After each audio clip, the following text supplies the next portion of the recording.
Hour on Sports Radio 810 WHB here in Kansas City. It airs every Sunday morning from 7 to 8 a.m. and you can listen to it on 810WHB.com.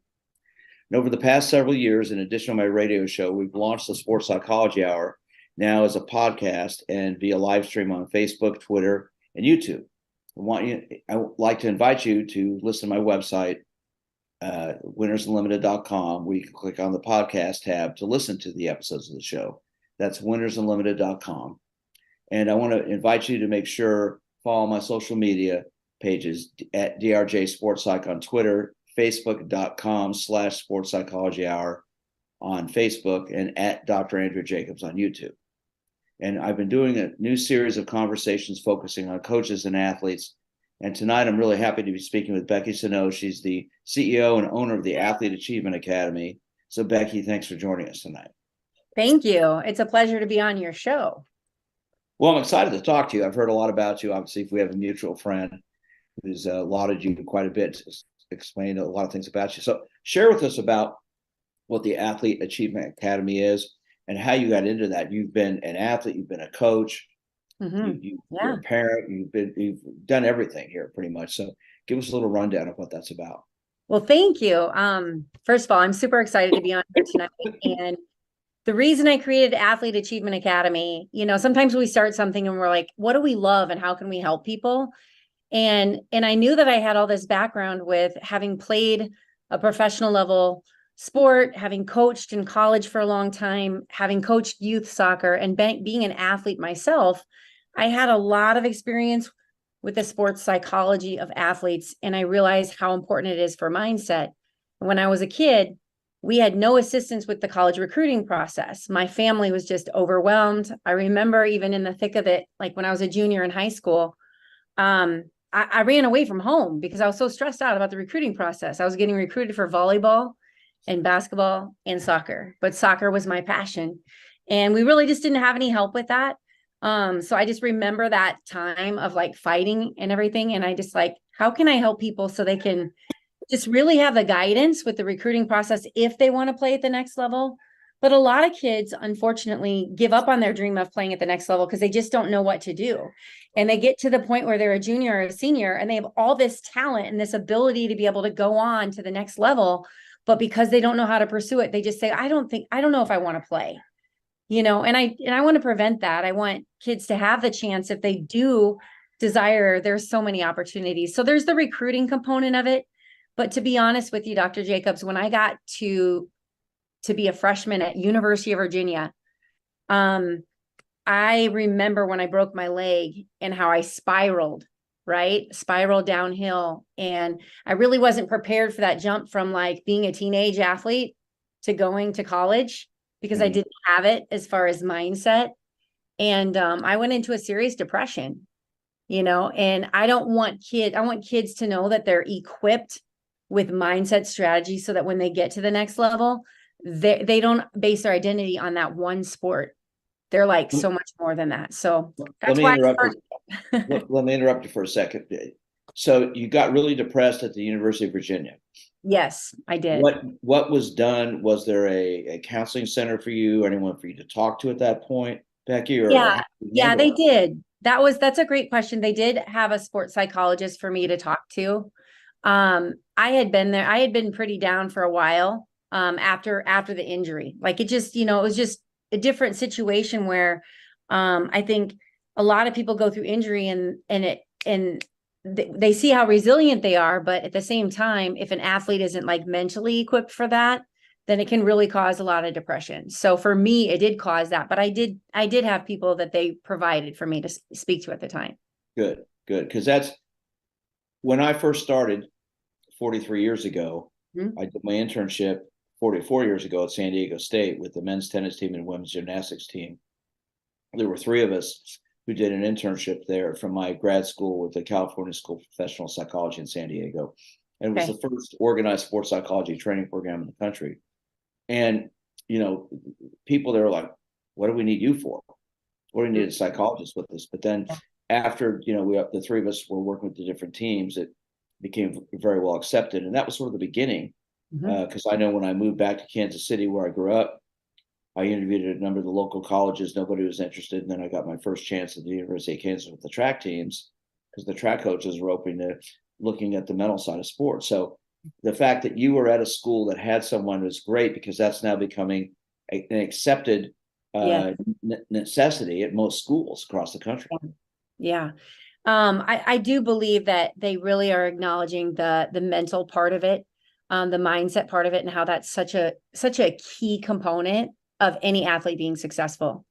And that's what I love. You know, when I started Athlete Achievement Academy, I thought, well, I can help with recruiting. I can help with nutrition because I was also a professional athlete as a bodybuilder, natural bodybuilder. So I played professional soccer and I did bodybuilding. So I'm like, well, I can help people with nutrition too, because that's so important as an athlete. But I found that the biggest need out of every athlete that I speak to and that I've worked with is mindset, anxiety, performance, expectations for coaches, not understanding communication issues because they rely on their phone.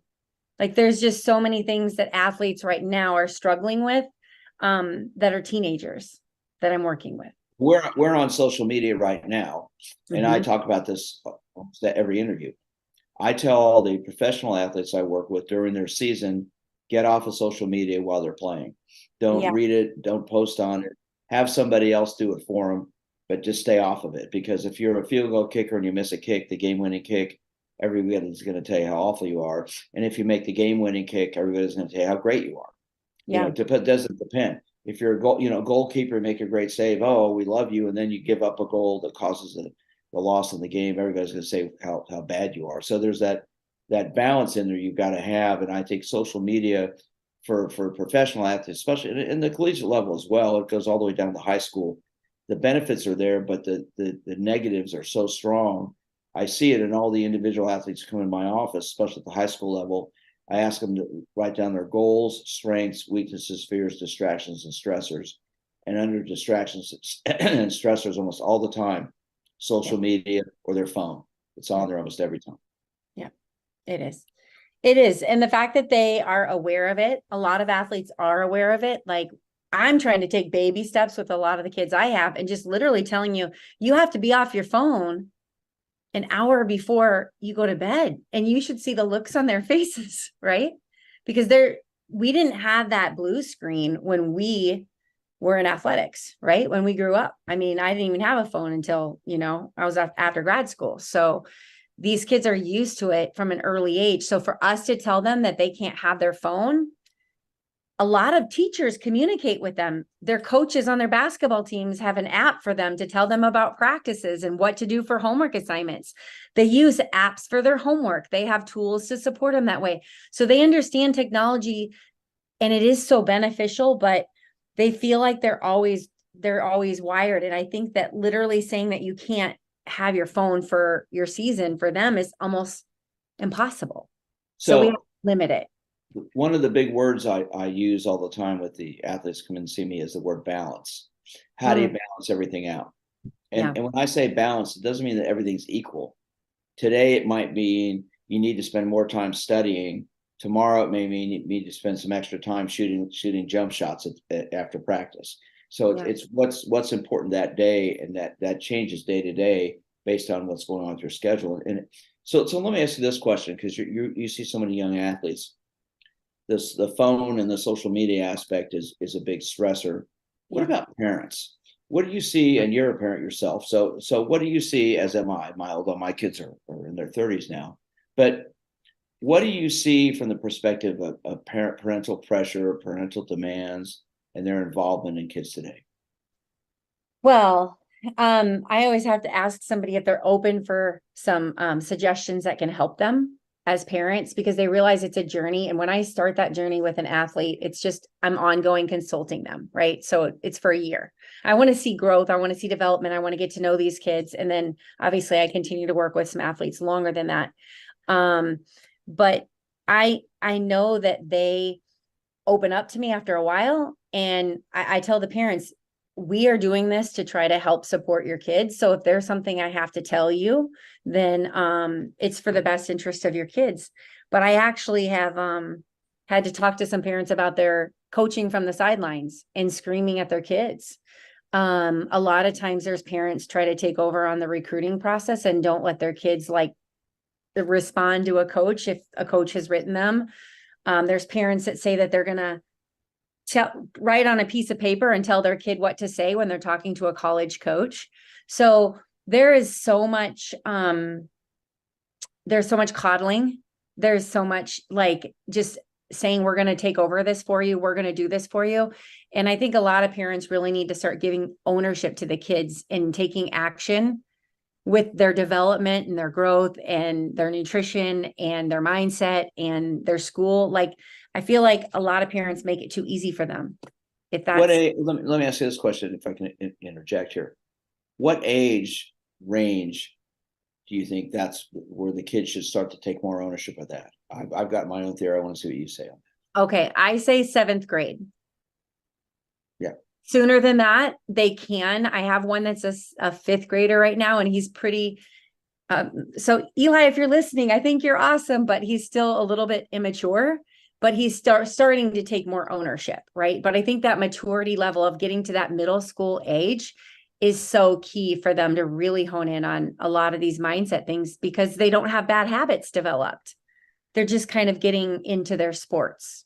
Yeah, 13, 14 years of age is yep. where I feel that needs to start to happen, especially when I have a young athlete that needs to talk to their coach about something. Yeah. You know, prior to that, normally the parents will be the ones who may initiate something or get involved. But yeah. I'll tell these kids at the 7th, 8th grade, you're the one. In fact, I just had my last client today is a 14-year-old baseball player has had a surgery, and he's afraid to talk to his coaches about when they think he can jump from one level to the next. And I said, well, you need to ask them because, well, I want my dad to, no. The dad was in there and he said, Dr. Jacobs, what do you think? I said, no, I think he needs to do it. You can be there, but he needs to be the one asking the questions. Yeah, absolutely. I totally agree with you. What are the stressors that you see kids facing in the recruiting process? Because since you talked about that as we got started, because I see so many different factors that get involved in that. What are the things that you see that get involved in terms of causing stress or anxiety for them and their parents? Okay, I just wrote down 3 notes here because it is a huge stressful thing. Like I literally had a girl call me last night and she's a junior and it's not even halfway through the junior year, like semester's coming up. And she was stressing out because all these girls are committing for soccer. And I know a lot of them.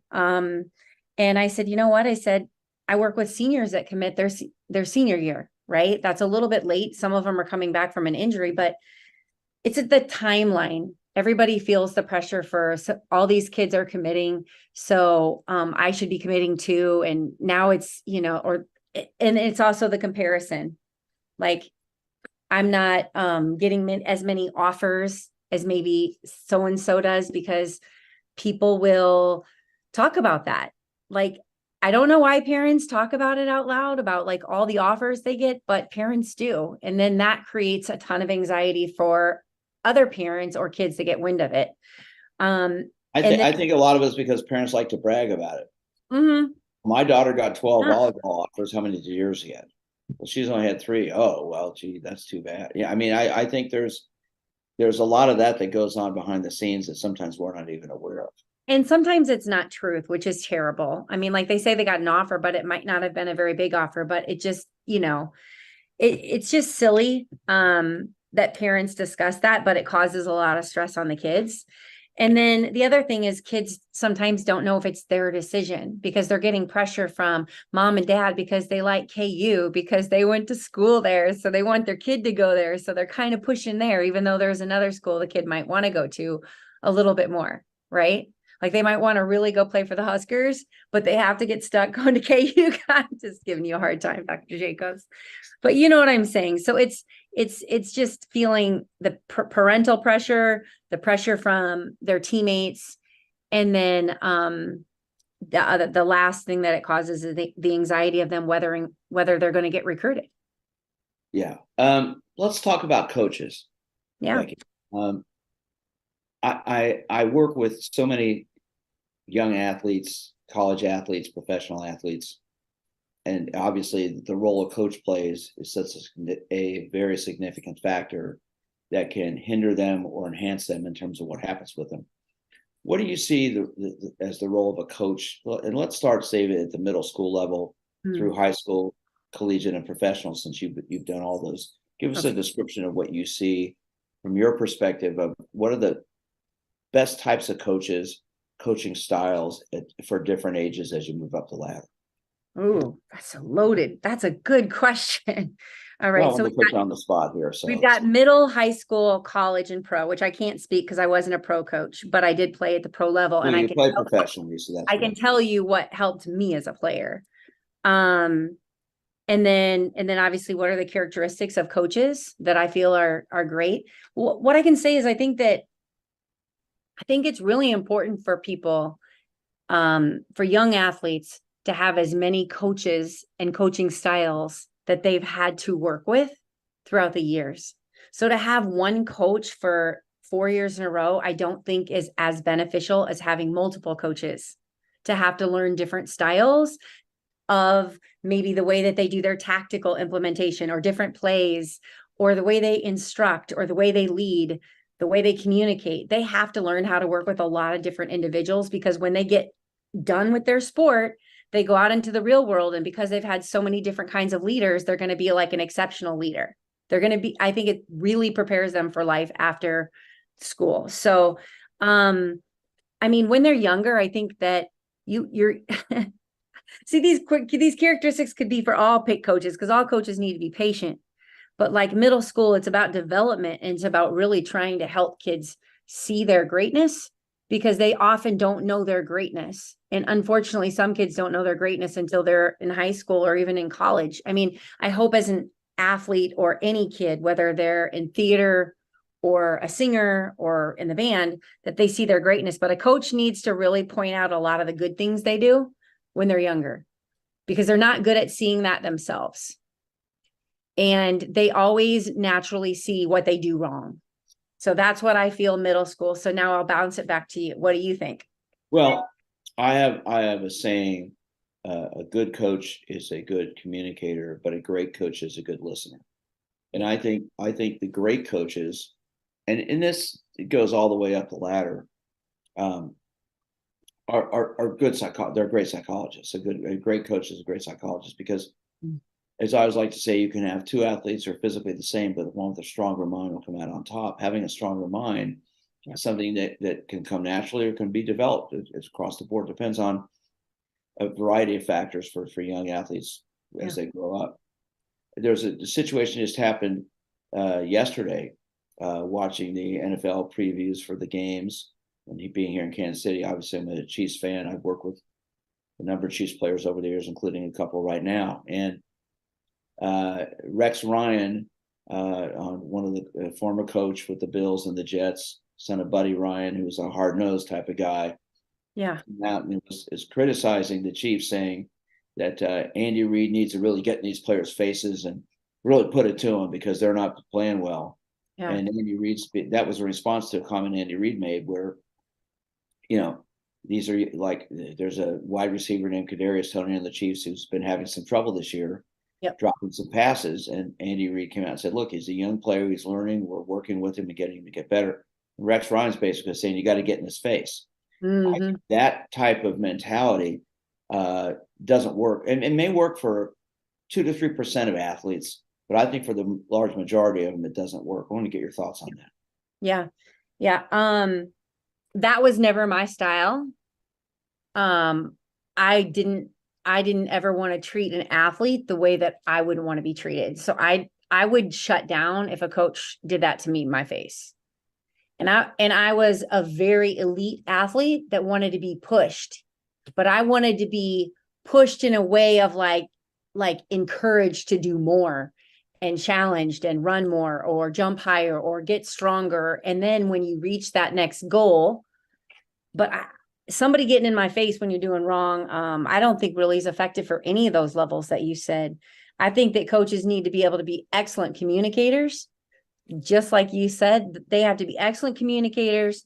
They have to be honest, and they have to be they have to have the ability to make every single person feel important on the team. That's an effective coach, because you have all different levels. And when you show the person that's technically maybe not the strongest player on your team or the most talented, but you show them how much you appreciate them and value them on a team, and then the same, like with every single player on the team, then your team will play for you and your team will fight for you, and there'll be cohesion, and you'll help kids become leaders. So it's valuing every single person on the team. In college, I think that you have to teach them the standards, going from high school and being 16 or 17 years old to be in college up to 22 years old.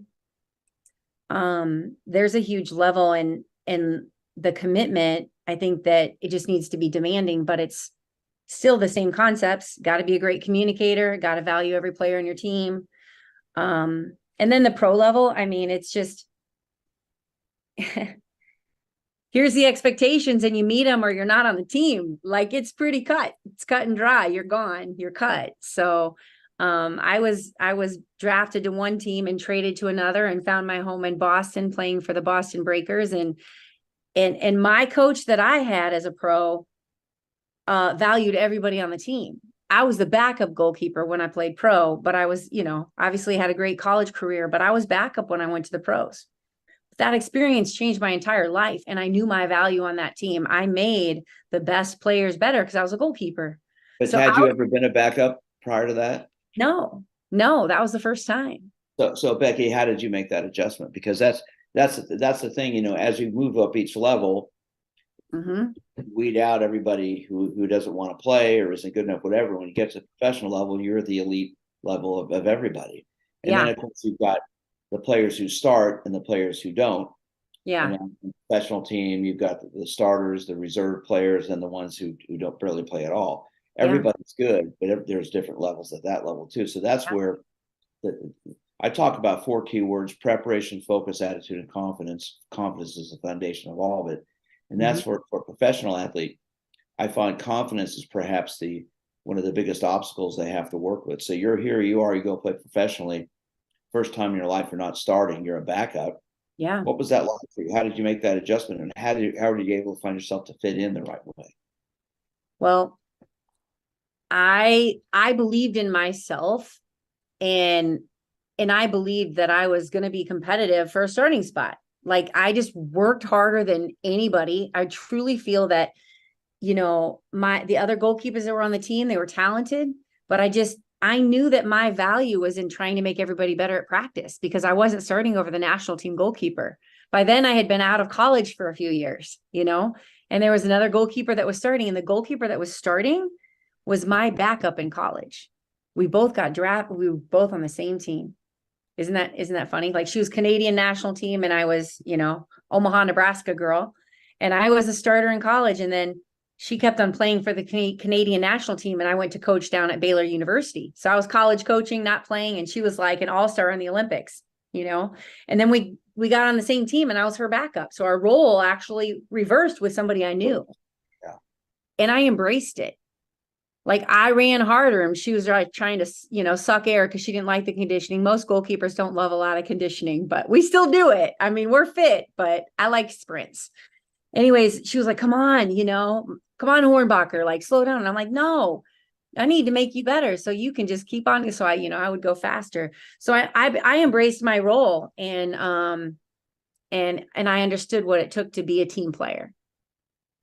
So we could go on and on talking here. I love this conversation. You've got so much information.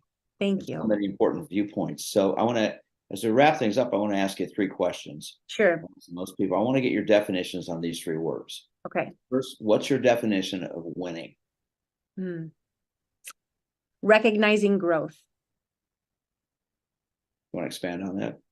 Sure. I've been so talkative, so I thought you'd like the simplicity in my answer there. No, I love that answer, but tell everybody what you mean by that. That's great. Athletes and humans are going to make mistakes all the time. We are going to fall and our ability to be able to bounce back up, which I call rubber butt, ability to be resilient and bounce back up. So anytime we make mistakes, or actually if we haven't made a mistake, if we seek the next best thing that we can do, and then we, so if you're playing basketball, you're a great rebounder. You're going to seek the rebound, or you're going to find the win. You're going to find what you do successful. It might be that you're managing your time better. It might mean that you're actually getting prepared and to practices early. So you're actually, or maybe it's visualization, or maybe it's gratitudes.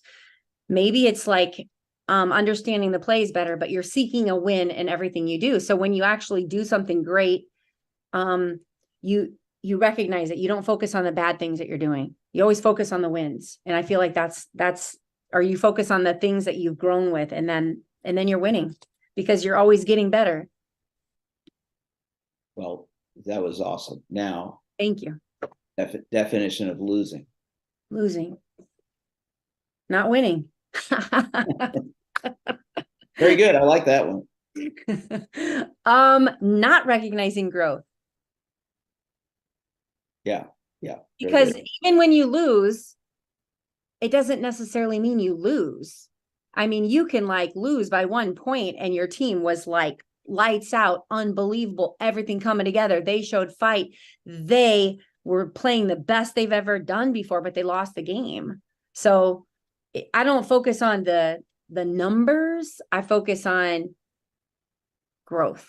So if we're not growing, we're losing. Okay. And the last one's self-confidence. Is something that we need to work on all our life. I like that.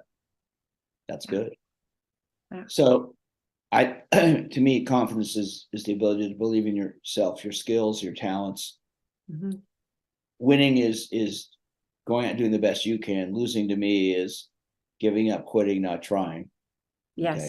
Yeah. And I have a Kansas City Chiefs Super Bowl jersey framed on the wall in my office, and someone that works with me, and he has the initials FOE on it, which you wrote on there. Focus on effort. That's one of our keys, is focusing on effort instead of focusing on results. Mm-hmm. What we try to focus on is the effort he puts into what he does, and as long as he feels the effort's there, the results have a greater chance to occur. Yeah. And what I found is that so many people, when they focus on numbers and scores and results, you get frustrated so easily. And that's where the balance has to be there with both of those things. And if the effort and execution is there, the chances are the results will come eventually. Yeah. And that's where the confidence comes from.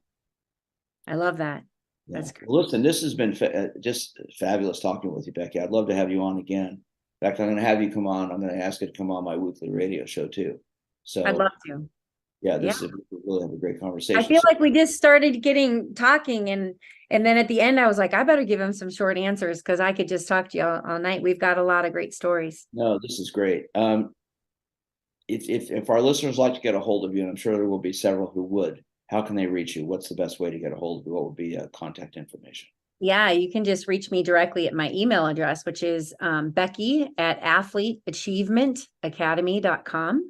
And you can learn more too, also at my website, athleteachievementacademy.com. So, I look forward to it. I actually will do, what I like to do is work with an athlete and do a strategy session where we get to kind of learn and maybe hopefully give them some great tips that they can use and they can learn more about, what it looks like to work with me. Well, Becky Sanow, thank you so much for joining me tonight. This has been great, and we will talk some more. Fantastic. So, I look forward to it. Thank you so much, Dr. Jacobs. Well, thank you. So if you've enjoyed our show tonight, please visit my website, which is winnersunlimited.com. You can listen to episodes of the show. I've got close to 10 years of podcasts on there, and find out more information about me. It's winnersunlimited.com.